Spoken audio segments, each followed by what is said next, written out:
And a very special roundtable tonight, too, because I have two very distinguished people in the world of popular music. Michael Jackson, welcome for the first time to the roundtable. How are you? I'm doing good. I saw you, of course, on Top of the Pops last night. I was with you on Top of the Pops last night. You're in the midst of a big world tour now, right? That's true. We're doing a lot of different dates in Switzerland and Paris. How far into the tour are you? We started, actually. We're 2 weeks into it. And you all geared up? You got to pace yourself or something like that, I would imagine. Yes, we've been so busy. We have rehearsal today. I'm going to find out about some of the things that you've been doing. I'm glad you're able to make it along to the program. And in terms of global popularity, I suppose the Jacksons are only eclipsed by my next guest's old band. George Harrison, welcome. Good evening, kid. Hi, how are you doing? I'm pretty good. And you've had a busy time, too, because you've just flown in from... Rio by the Sea. Rio start and Rio. Were you doing anything musical down in Rio, or was it... I sort of used the excuse of going to see the Brazilian Grand Prix to have a look at Brazil, or a part of Brazil, because I've never been to South America before. In fact, none of the Fab Four have ever been there, which I found out when I arrived, because... There's a bit of mania down there. But it's a wonderful place. I'd love to go there. One day I will go there. Well, you're both in the program. There's so much to talk about, and we'll do that. And also play as many of the new releases as we can between now and 8 o'clock. It's the round table. And our first record up tonight is from Foreigner, who enjoyed great success in America. In fact, this current record's number 20 in the charts over there. It's called Blue Morning, Blue Day.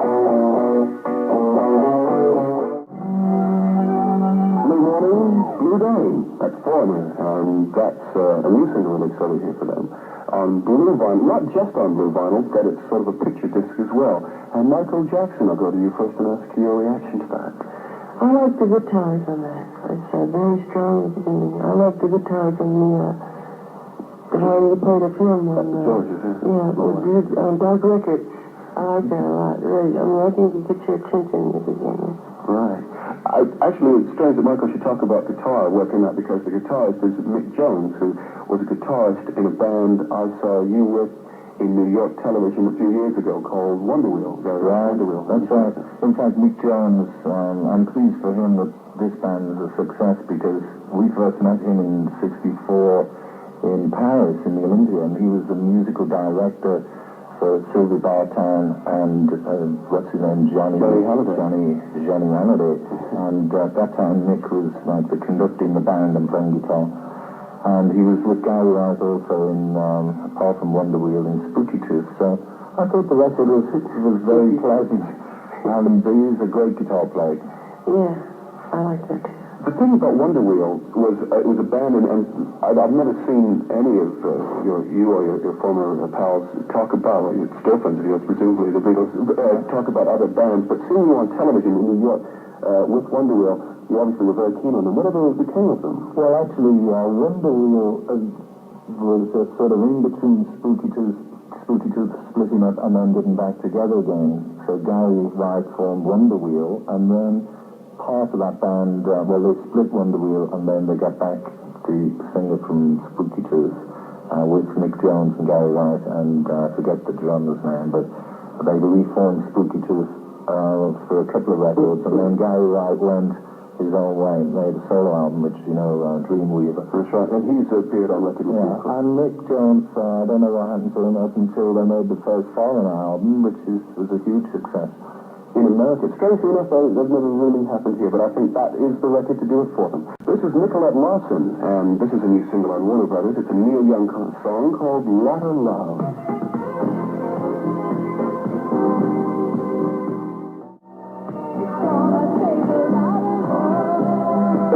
Nicolette Larson, and in America, that's number 10. It's just been released over here on Warner Brothers Records, and Lotta Love. And George Harrison, you expressed interest in that record before the program. Yeah, I think she's very nice.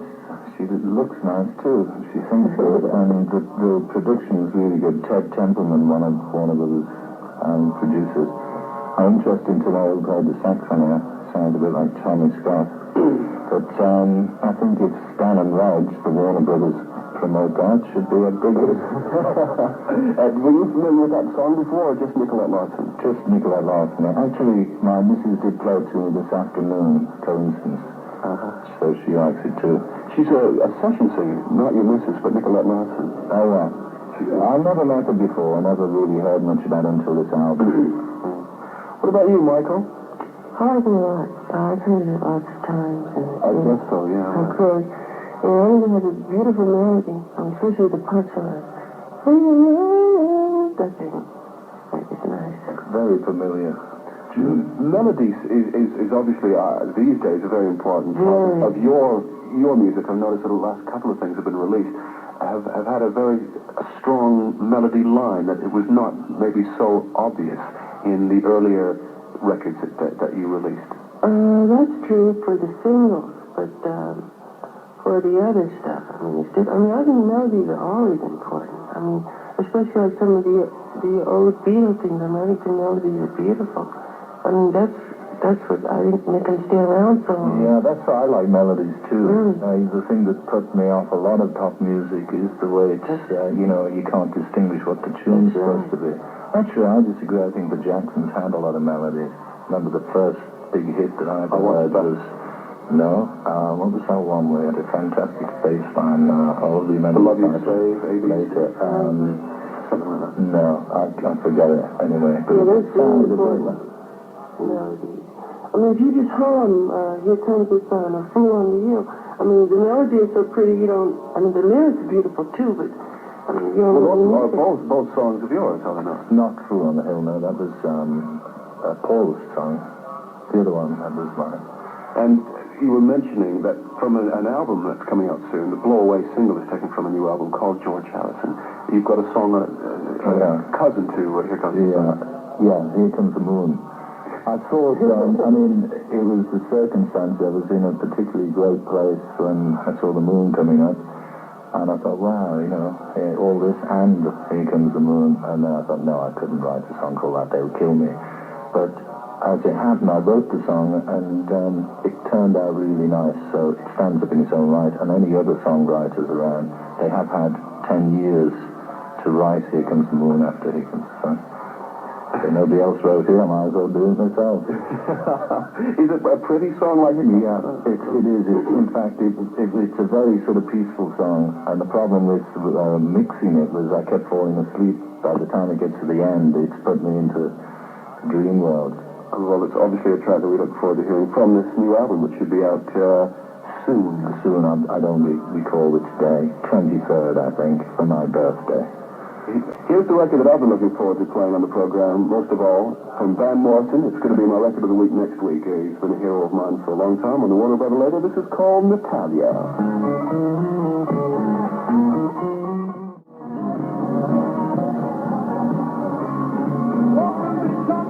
Van Morrison, and that's his single release called Natalia on the Warner Brother label.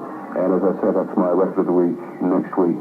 And Michael, I'll go to you first and get your reaction on hearing that.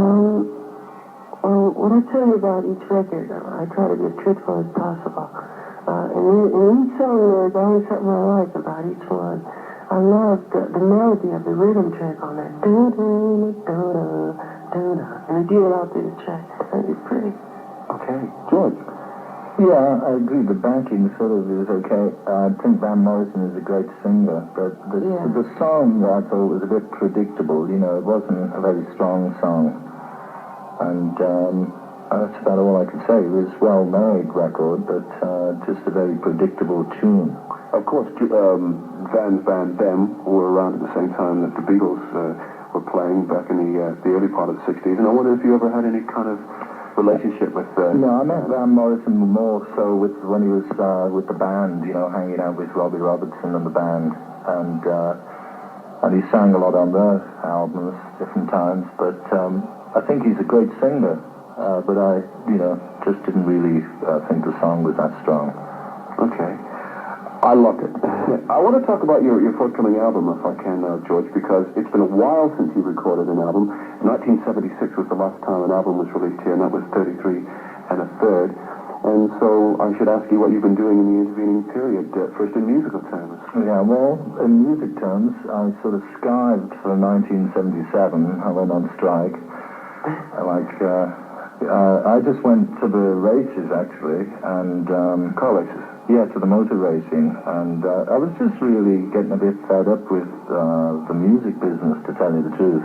I mean, it's been a long time being in it, and I just felt like a break, so I took 1977 away from music, and I didn't actually write a tune during that year. I just sort of forgot all about music, went to the races, and then at the end of 77, I thought, God, I better start doing something, I heard all these stories about people drying up, so I thought, well, maybe I'll write a tune, see if I can just write a tune. And I wrote Blow Away. It was a miserable day, pouring with rain, and we were having a few leaks in the roof of the house and all that sort of stuff. Whereabouts was this? At home here in England. England? Yeah. I live here, yeah. I live here all the time. People seem to think I live in America, but I live here. And so I wrote that song, and to tell you the truth, I was a bit embarrassed by it. It seemed like it was so catchy, and it seemed like I was a bit embarrassed to play it to anybody. I thought, God, it's a bit too obvious. Well, and it's funny because I remember reading that when John and Paul were writing songs for the Beatles and all that output, it was a while before you worked up sort of courage to present your songs in that concept. Was that for the same reason? No, they wrote right from during school, when we were at school, they wrote a load of tunes, which, were not really that good. Well, a couple of them, I think one of them we recorded on the Let It Be album, One After 909, and that one they wrote, when we must have been about 15 years old, 16. So they had a bit of a head start, but because they did write such good tunes and the Beatles took off, well, it made it more difficult for me as a songwriter because, the starting point had to be a bit, it was already so many good tunes, then I had to try and write better. So I think the first tune I wrote was 1963 as an experiment to see if I could write a tune. It was called Don't Bother Me. A grumpy song. It was all right for the first tune, but then it was really a matter of practice. The more you do, the more easy it becomes, Yeah. And so here you are at the stage today, well, obviously you're doing your own solo albums. Michael, I'm going to talk to you about your album, which is doing well, the Destiny album, after we hear another record, which is going to be some rock and roll from Dave Edmunds, who guested on the program last week. This is A1 on the Jukebox.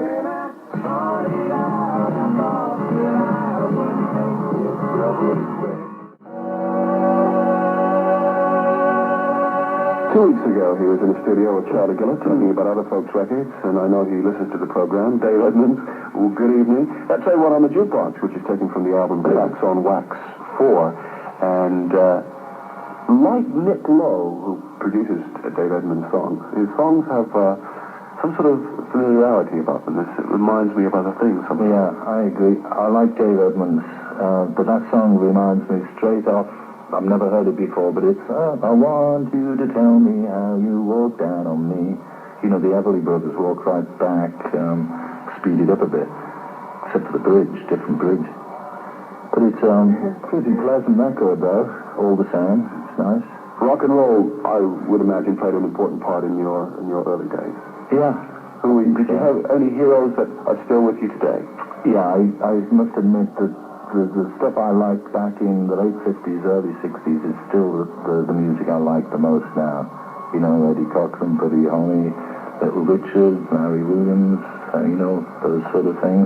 Timeless. Yeah. What about you, Michael Jackson? How far the record, or? Rock and roll, generally speaking. This is about the same people you said, Chuck Berry and Buddy Holly and Little Richard and all this. You recorded a song, Rockin' Robin, but you've never really gone into recorded a rock and roll number, if I tell you. Yes. I knew I'm Disney. There's one that's, it's kind of disco, but rock and roll. It kicks off. It's called All Night Dancing. The new album you're kind of pleased with, I would imagine, because you actually produced and wrote all the songs on the album. There's one song that you didn't have a 100% hand in recording, but most of the album you had. This was the first time for you, wasn't it? Right. Why this album and not before? Because it's kind of difficult to get people to believe in you, you have to tell them, I want to do it for once, and some people believe in you, some don't, and finally they give you the chance, and they see what you can do, and then they let you do it. So you're confident in just going on from here, I suppose, and doing stuff. Let me ask you a question. Did you guys always like your own stuff? I mean, from the beginning? Yeah, well, John and Paul wrote right from before we ever made.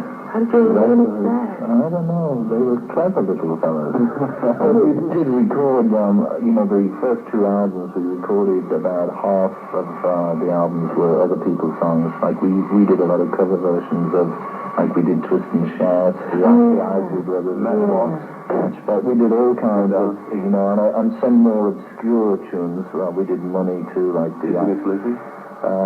Yeah, sure. We did a lot of other people's songs. Yeah, that's right. But it's amazing. The way that your careers have gone, and you've sort of lasted, both of you, through so many years. And Michael, you particularly sort of overcame the initial kind of teenage hysteria and have really established yourself in other areas where you do sort of cabaret rooms and you fill concert halls and things like that, where people will listen and not just scream all the time. Yeah. I mean, I'm grateful that there's so many different things that I want to do, and being able to do it is important. Good. Dave Edmunds, I like the record A1 on the jukebox, by the way. Almost forgot about that. What about you, Mark? I like the story. I do. It seems like rock and roll kind of. I mean, it reminded me of an old tune when it first kicked off, the style of the music. I like the story. But why do you end with Nowhere? I noticed. He was saying he's A1 on the jukebox, but it's nowhere on the charts. Which is it's like a nowhere on the charts, I think he said. Yeah, that's it's like a sort of country western type idea. Yeah. That sort of. There is a certain amount of truth in that, of course, whereby the jukebox in America, they have their own charts because jukeboxes, you see songs in jukeboxes for years and years, the same songs. Yeah, it's a good idea for a lyric. Sometimes to write a song is, if you get a good idea, then you're off and running. You can't, you can sit there for hours and it's the initial idea. So that, as a song, is a good idea. Good. It's 7 o'clock. It's Round Table with George Harrison and Michael Jackson. And here's Jimmy Lindsay. Ain't no sunshine. Ain't no sunshine when she's gone.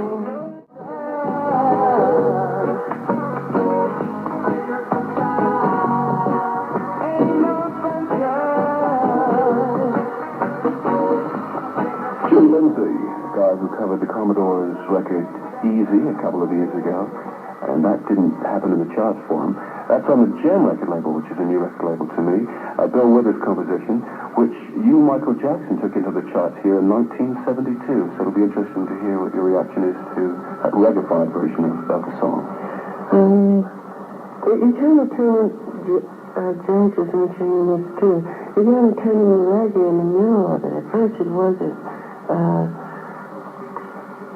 I mean, personally, I always liked the original version better than anyone. I mean, the one that Bill Withers did, I think it's the most special one of all.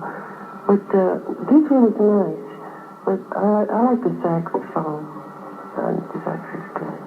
Okay. What is the guy's name? I haven't seen my paper. Jimmy Lindsay. Jimmy Lindsay. I can't tell you much about him because I don't know much about him. George? I don't know anything about Jimmy Lindsay either. I think the song Ain't No Sunshine is a fantastic tune, and again, I prefer the Bill Withers version. In fact, it's very seldom that there's a cover version that's usually better. I mean, there are cases, but not that often. I prefer the Bill Withers version, but incidentally, I like the way it started out much more, and when it turned into reggae, I sort of lost a bit of interest, although it's a pleasant record. It gets us actually into the field of reggae, because I wanted to ask you both about your thoughts on reggae. For the last couple of years, music critics in some areas have said, well, this will be the year of reggae. There'll be much more reggae-dominated music in the charts. I mean, it's meant a lot more in Britain through the years, I think, than America. Art Murray was a big influence, especially in the States for reggae. I think he wrote I Shot the Sheriff. And then he made another version of it in reggae. And ever since then, they've been into it. What's this, Peter Tosh? Yeah. Him and the Jagger thing is happening in the States, too. I like it. What about you, George? reggae ever appealed to you? Yeah, I like reggae. In fact, the first time I saw Bob Marley, I was so impressed with his band and the show. I went back, I stayed for the second show, and then I went back the next night and saw him again. So Bob Marley in particular, because apart from the musical thing, I mean, it's sort of hypnotical. Apart from that, I just like the way he looked and the way he moved. He's sort of like he's in a dream. I don't know why. I remember a few years ago Paul McCartney talking to me and saying that how reggae, he was very, very interested in reggae, and said that it was a much more difficult form of music to play. It is. It's incredible. It's like like Lord Buckley said, it's just like a jitterbug. It's so simple, it evades me.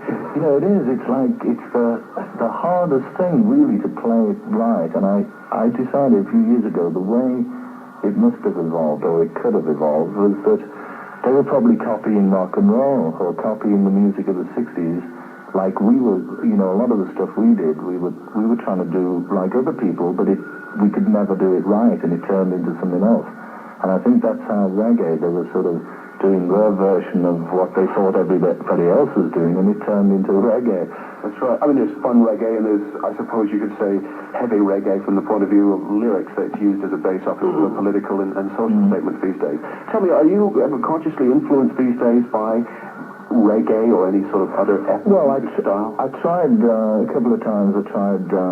I must say not too serious, but I tried to make a tune into like a reggae feel, Crackerbox Powers. But like I say, it's harder than it appears, you know? And the one thing I like a lot about it is the drum sound I always get, like the high, bang, bang, bang, you know, but the top toms, fantastic. But anything else that you've discovered that we may not know about? What about down in South America? Down in South America, I don't know about that. Muller Kintyre was a huge hit in Brazil. I can't imagine that. But if I'd have had more time, I would have stayed for the carnival. I would have been able to tell you more about it. But I'm not too hip to Brazilian music, except, you know, the mambo and all that sort of stuff. There's a great Brazilian musician you must hear sometime if you haven't, George Ben. Yeah.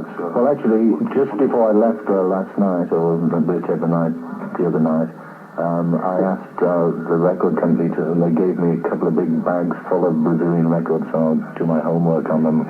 Okay. I'm going to play a couple of tracks from a new Eddie Money album. The album is entitled Life for the Taking. It's a new release over here on CBS, and this is the title.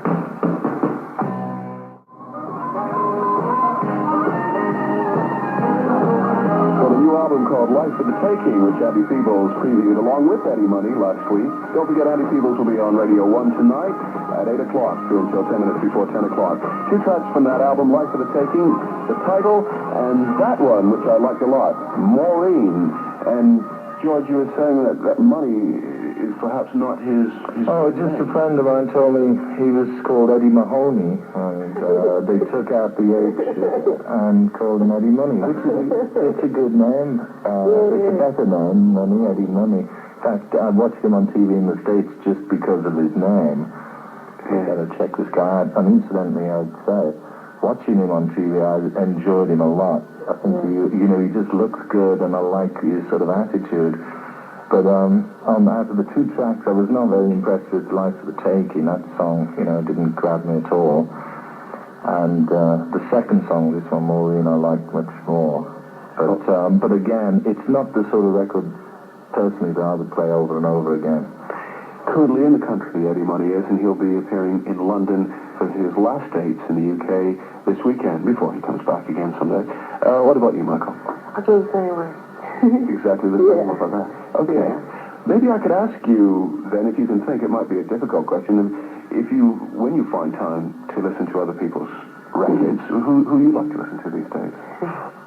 Me? Well, yeah. I must say, out of the popular music thing, I still like, probably most of all, is Ry Cooder. And he's never really, I think he's quite popular in Europe, but he doesn't really... Cultish. Yeah, he is sort of cultish, but I like him. He's, I think he's the best guitar player, and I like the way he draws his, he never writes his own songs, but he always draws from crazy material and, get songs which in a way his album's always very personal sort of music, although he never writes a tune. So I like, I'm a big fan of Bob Dylan's and, I like Eric Clapton, those sort of people still a lot. And, but my favorite music still, and I think is always going to be classical Indian music. Still. Yeah. I want to talk to you about your association with India in a little while. What about you, Michael? Records, other people's songs? I like all kinds of music, but as far as popular music, like you said, I like Stevie Wonder. Who incidentally has an album out here in a couple of weeks' time, Really? which is to the Secret Life Secret of Life of France, yeah. I heard some of that. It's so good. It's supposed to be very different from other things, but it's from the movie. And he's also got another album coming out before the end of the year, so there'll be 2 Stevie Wonder albums before the end of this year. I just want a film soundtrack? Yeah. I don't know much about the film, but one of his associates I saw. Get our records out quick before he comes out. It's good, isn't he? Eddie Money is, getting back to Eddie Money, you were talking about his live performance. Again, maybe I should talk about live performances. George, you appeared on stage in Guildford recently, I understand, with... you heard? Well, it was Eric, Eric was doing a concert tour, Clapton, and he, it was the last show in the tour, and, they always go a bit silly on the last show. So I was out and watching the show, and before you know what happens, they just put a guitar on your neck and shove you on, and it's been so long now of, with that sort of thing, it's easier just to go on. It was good fun, really. It was great. Are you planning to do any tours to kind of promote or play songs from the forthcoming album? With a band? I don't know. At the moment, I don't have any sort of band. I don't really have a plan to do that. Although there's part of me which would like to do some concerts. I don't know. Maybe I will do that later. The only problem being, though, that by the time it takes to get a band together and rehearse, it's pointless just going and doing a couple of dates. You might as well do a world tour. And at this point in my life, I don't really feel like touring the world, because you've got sort of overdosed on that. Yeah, I like to stay home, watch the baby grow, and plant big flowers in the garden, and have a peaceful life. And that is sort of like going back to the craziness. Also, I don't trust myself, because at the drop of a hat, I'll party. And like I did on the last tour, I come off stage so wired up that I wanted to boogie all night long, and then I'm wiped out. Like at the end of the first week, I'm ready to drop. Oh, that is good. Maybe I'd go take a straight jacket and a doctor.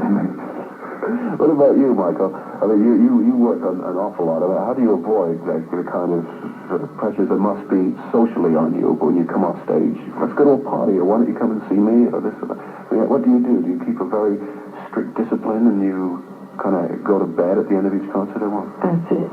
I just go to sleep. Before watch TV. Take a sleeping pill before the last tune. That's it. You said it. This is Diana Ross, some more friends of yours, Michael. Diana Ross, Marvin Gaye, Smokey Robinson, and Stevie Wonder, and a new single on Motown called Pops, We Love You. It's a tribute record to Berry Gordy Sr., and this was recorded just before he died.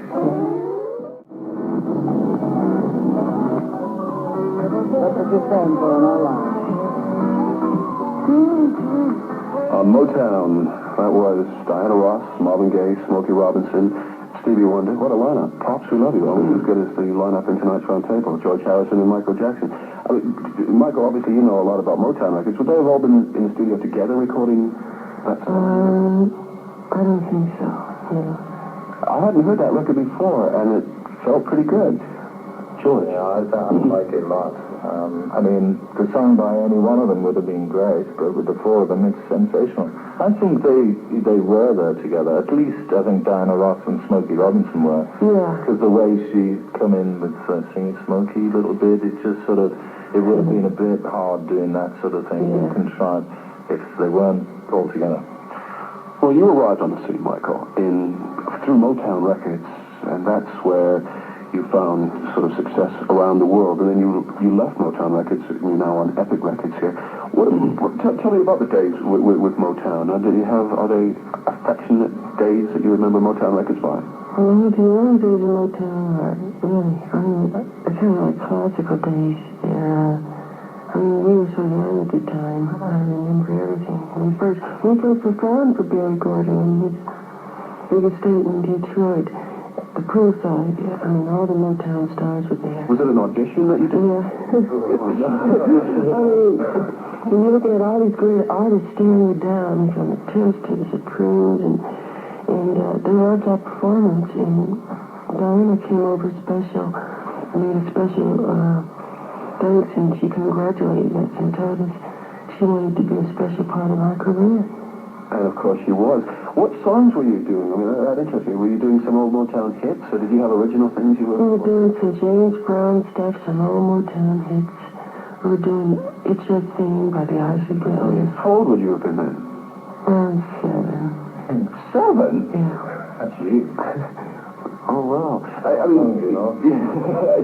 The thing is that it's Motown, you think of, as you said, a family thing, and that's, you know, all the artists knew each other really, really well. Was that the case then? It's really true. But what happened? Because things obviously were not so good, otherwise you would have left, presumably. You wouldn't have left. Right.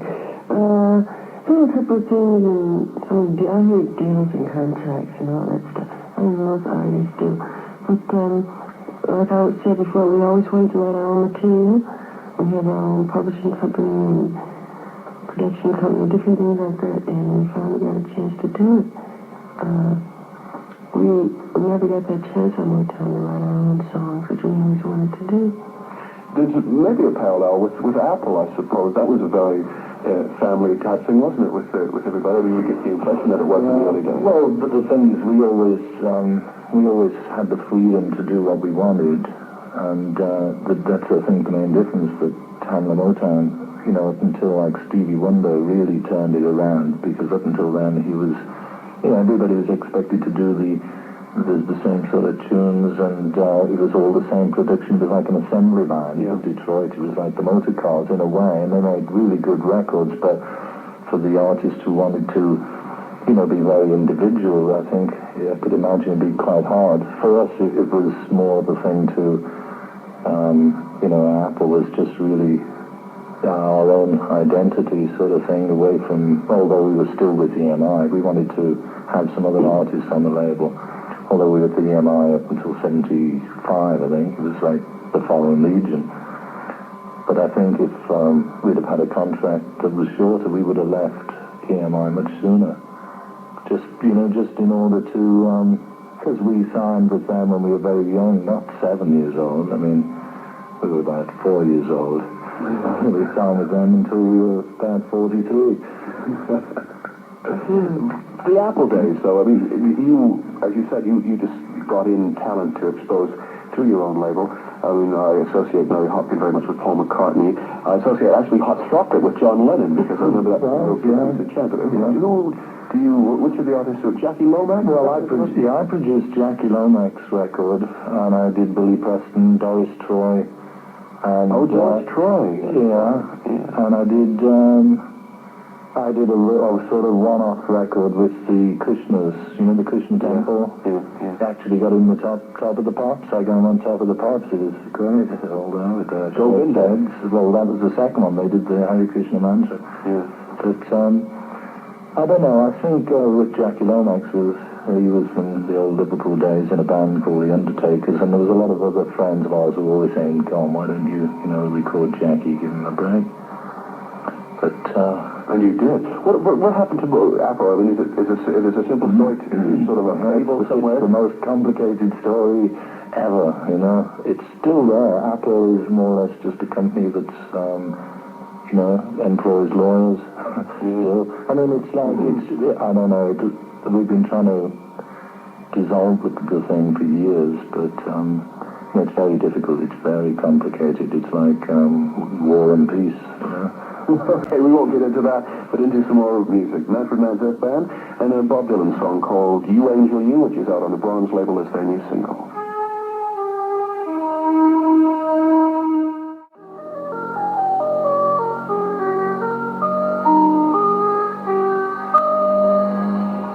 Manfred Mann's Earth Band, and that was, as I said, a Bob Dylan song called You, Angel, You. Well, of course, Manfred Mann has chosen other Bob Dylan songs and Bruce Springsteen songs before and successfully taken them into the chart. Michael, did that appeal to you at all, that treatment of that song? I don't know if you're familiar with the original version, but... Could you ask George first while I think about it, please? George, yeah, well, you're a friend of Bob Dylan's. Well, how do you react to that? Yeah, I prefer Bob's version, to tell you the truth, but, I mean, that's like a really strong record, you know. To tell you the truth, I've no idea what's a hit and what isn't a hit these days, but that, you know, that was quite pleasant, but as I say, I prefer Bob Dylan's version, nothing personal, Manfred. Okay. Michael? I could never fall asleep on it because it was so, you know, up and out. God, I don't know what to say. Okay. What did you name of it again? You, Angel, You. In the group? Manfred Mann's Earth Band.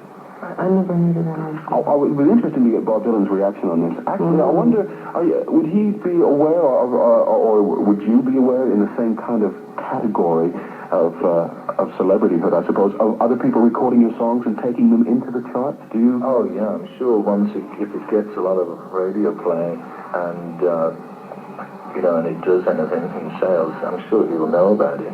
I mean, that's really nice as a songwriter if somebody else does the songs. Even bad versions, you know, it's nice, just the idea. But Bob is probably not impressed because it takes a lot to impress Bob Dylan. But, you know, I mean, everybody's recorded his tunes. Yeah. What about your songs? Is there anybody that's recorded any one of your songs that you are particularly happy with the way they did? Yeah. One in particular, well, there's quite a few. I mean, I've been a big fan for years of Smokey Robinson. He did Something. Actually, when I was writing that song, in my mind, I was thinking of Ray Charles singing it. As it happened, the song ended up with over 150 cover versions, but when Ray Charles did it, I was really disappointed, except for the middle. The bridge to it, he sings great, but it was a bit of a corny sort of way he did it. But the one that really made up for all of that was James Brown. I didn't realize James Brown did it in 1972. He did Think as a single, and on the B-side he did Something, which it's fantastic. I've got it on my jukebox at home, and it's just unbelievable, you know, the way he sings it. And the arrangement is really beautiful. Michael, you were going to say something? You know something? Oh, yeah. I know that. I'm surprised. That's one of my favorite ones. I thought Lennon and McCartney did that. Everybody thinks that. They do, don't they? I don't know who wrote that one. Beautiful.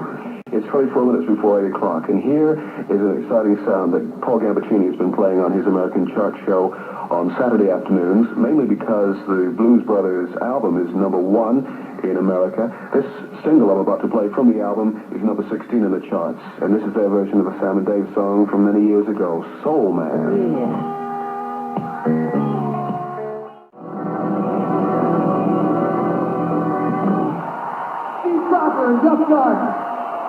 Blues Brothers, and a single from America's #1 album called Soul Man. Actually, the Blues Brothers have other identities, and George, maybe you can tell us a bit about them because you're quite friendly, are you not? Yeah, John Belushi and Dan Aykroyd, they've been for years on a show called Saturday Night Live. And also, John Belushi is Ron Decline, who was the Ruttles manager. And Brian Tsai, Dan Aykroyd, was the one who turned down the Ruttles. So I was surprised, although Belushi has always been quite famous for his impersonations of Joe Cocker. Yeah. So he's obviously you know, a potential serious singer too. So I thought the album was going to be maybe a comedy album, but obviously with Dick Dunn and Steve Cropper and Tommy Scott and all those people playing on it, it's good, very good. I know they sound like they mean it. Oh yeah, they do. They seem to mean it. I'd like to hear the rest of the album sometime to see if they get, you know, into comedy. Right. You mentioned the Ruttles, and I'd like to obviously come back to that in a moment. But to you, Michael, Steve Cropper and Duck Dunn also played on the original hit version of Sam and Dave's Soul Man, and you expressed delight when the record first went on the turntable. Did you enjoy that version of it? Yeah, I like it very much. I like the song. I think the song is so good. Sam and Dave did it first, I think. And I was reading the credits. I don't know Isaac Hayes had anything to do with the writing. His name was on it. Oh, yeah, with David Porter. I was surprised. I think the song is great, but I don't really like the mix of it. It's a live recording. Oh, it's really live? Yeah. Oh. It's not for live. See, I was just saying it because my favorite part is the guitar. And I didn't hear much of it. That was why I really thought. What about those Stax records of the late 60s? Disco is very, very big today. For me, in my heart, my favorite dance music will always be Sam and Dave, Eddie Floyd, Carla Thomas, Rufus Thomas, Otis Redding, those sort of records. Do they mean much to you? I always got the impression that Stax, as a sort of a label, was much bigger and better known in this country than really all over the entire U.S. Not really. All those people you named are really great people to America, too. Especially Rufus Thomas and Isaac Hayes and the Staple Singers. I think they're all great. What about you, George? You obviously will be aware of the package tour that was through here through the late The Stax, yeah, I liked all the Stax artists. That was good. And, you know, they always seem to bind the Stax records together by using Booker T and the MGs as backup bands, which is a fantastic band. Very nice. What about the Ruttles, then? Because you were involved, or appeared in the Ruttles film, which has been shown on television a couple of times here and was very, very popular and successful in the album as well. Where did that all come from? Did you have a hand in the actual concept of it? Because you're... No, the concept was Eric Idle's, really. And although once he got writing, I must admit I did show him a few Beatle films just so that he could, have more material to draw from. But the Ruttles, I love the Ruttles, just because it was a way of liberating me from that whole thing. The Beatles was sort of, okay, it was a good thing at the time, but it goes on and on and on, and people get too serious about it. And I think the good thing about comedy, you can make jokes at anything. If you're a satirist, you can joke about anything and get away with it. And so it was a good way of, just having a laugh out of the Fab Four. What about Dave Nasty and... the names. What about the other fellas' reaction, Paul, John, and Ringo? Are you aware what their reaction to that Ruttles? No, but they've never spoken to me since. Talking about comedy, I must ask you about your involvement in the forthcoming Monty Python film, which is Brian of Nazareth? Well, yeah, I think it's called Monty Python's Life of Brian, although some people think maybe it should be called Brian of Nazareth, but it could be called Monty Python's Life of Brian of Nazareth. Well, I get involved with it because, actually, it's probably, say, on the beginning of the film, Bernard Delfont doesn't proudly present Monty Python's Life of Brian. I mean, I get involved with it when they backed out of the film, EMI. Because really, I'm just a Monty Python fan. I wanted to go and see it at the movies, so somebody suggested to me maybe I could figure out a way of raising the money for them to make it. That's all, really. But it's very funny, and it should be at your local cinema during the summer. Sure. Can you tell us a little about the plot? Is there... Yeah, well, it's really... It's nothing to do with Christ, really. What it is a guy called Brian who gets born at the same time as Christ in the manger just across the road, and it really just follows his life. And he's, he's a bit of an idiot, really. Okay. That's Monty Python. How everybody sort of was into Messiah mania, they mistake all kinds of things as signs and start following Brian around thinking he's the Messiah. Okay. I look forward to that in the summer. A lot of things to ask you. Michael, I'm going to ask you about your motion picture, The Wiz, after we hear something from Cat Stevens. That wasn't, of course, Cat Stevens, but this is his new single release, which is called The Last Love Song, and it's from the album Back to Earth.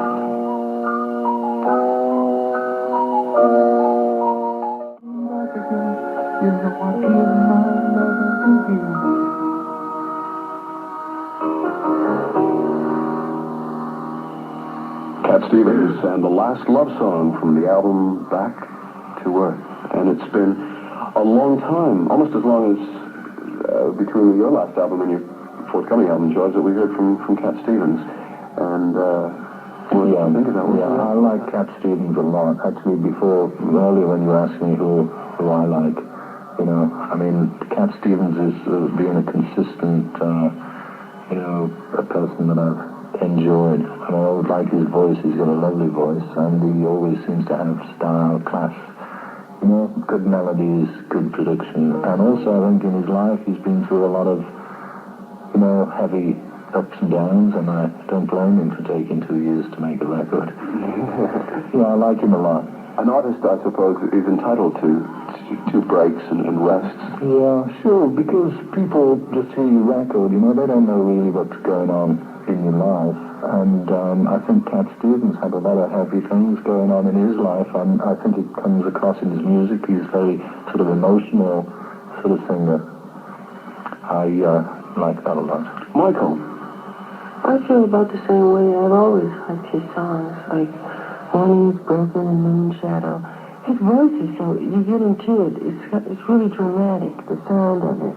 It's certainly an identifiable sound that he's got. It'd be interesting to see if that charts now, because of the singer-songwriter sort of period that we went through, of which he was certainly one of the kingpins of that period in the early 70s. It's been a long time sort of coming since we, as I said, we've had an album. And I would like to think that will chart for him. And I would like to think that he'll tour again, because he's magic on stage. He had a bunch of magicians last time I saw him, instead of a support act, quite through some magic tricks. What about your movie then, Michael, The Wiz, which American audiences have been seeing now for the past few months? It's out here very soon. And tell us a little about that film, The Wiz. It's based on The Wizard of Oz, is it not? Yes, it's taken from the play, The Wiz. It was all filmed in New York, 6 months. Half in the studio, half on location. It's from the book Alfred Baum, and Daniel Ross plays Dorothy. I play the Scarecrow, and Nipsey Russell the Tin Man, and it's more of an updated Wizard of Oz. I mean, like in the original one, like the Flying Monkeys are flying, like our Flying Monkeys are Hell's Angels with big glasses, and their bodies are made into the bikes. And so a bit of a comedy in many. Yeah, it's coming in a series, and it follows more of the original book, what L. Frank Baum was really trying to say. But he was trying to put across a message in the story. A lot of people call it a children's story. Yeah. But it's really heavy. It's a heavy thing. Can you simplify basically what your conception of that message Well, is? what he was saying, like, for instance, the Scarecrow, who's looking for a brain, he has all the brains in the world. He just doesn't have the belief in himself to realize it. He's looking for something he has already. And it's millions of people today, geniuses walking around doing the same thing. They just don't have that belief in themselves. And that's what he was trying to say by using the Scarecrow, Tin Man, and Lion. So eat that fable, use the people. It must have been a lot of work for you dressing up as a scarecrow. Yes, 3 hours of makeup every day for 6 months. Just makeup. With the straw and all that, it must have been fairly warm and sunny. Yeah. But you're obviously happy with the results. Yes. I look forward to seeing the film. And of course, the song we're familiar with, Easy Down the Road, which came from The Wiz. This is Inner Circle. We've mentioned reggae before, and this is a great new release on the Island label from a band that have just moved to this label. Record, yeah. Actually, that was Inner Circle, eh? Yeah. I like the sentiment. Everything is great if you've got the eyes to see it, It isn't great, actually, if you don't have the eyes to see it. Like, if you look at England at the moment, it's really down in the dumps. It's awful. But it is great if you can tune into it and plug into the divine consciousness, everybody, and Krishna and all that. Are you still involved with Eastern religion? I am, yeah. I mean, it's the sort of thing that it's just, to simplify it, it's just that, Michael was talking about The Wiz, and he was saying that the moral to the story is that this guy has actually got everything he needs. It's just that he doesn't have the confidence. So, as a parallel to that, within all of us is this divine consciousness that we need to learn how to plug into. And there's a little story about the farmer who lived for years in little shacks and then moved into the city, and he remained in his house in the city in the darkness because he didn't know that the plug in the wall, he could plug the light in. And so it's like that, everything is great, except you have to plug in to realise that. And so, the sentiment is nice, but I thought the record was just good if you're dancing in the disco, but for me it's just a bit of background music. You mentioned that very often cover versions are not as good as the original versions. You are very much obviously with the original version of this song. How does Muddy Watts version grab you? I like it a lot. I think it's fantastic. It's still not as good as the original version, though.